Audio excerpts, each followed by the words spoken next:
काना के एक गांव में शादी की खुशी मनाई जा रही थी। दूर दूर से मेहमान आए हुए थे और खुशी का समा था।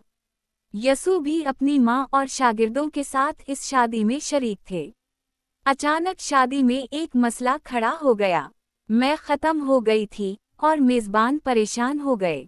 यसू की माँ ने ये बात यसू को बताई। यसू ने वहां रखे हुए पानी के मटकों को पानी से भरने का हुक्म दिया। जब पानी निकाला गया तो वो मैं बन चुका था। ये ना सिर्फ मैं थी बल्कि सबसे अच्छी मैं थी।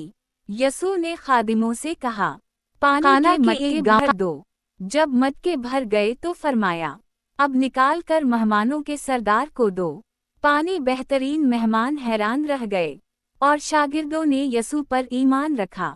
ये यसू का पहला मोजिज़ा था। अगर आपको ये कहानी पसंद आई हो तो चैनल को सब्सक्राइब करें, बेल आइकन दबाएं और वीडियो को लाइक ज़रूर करें।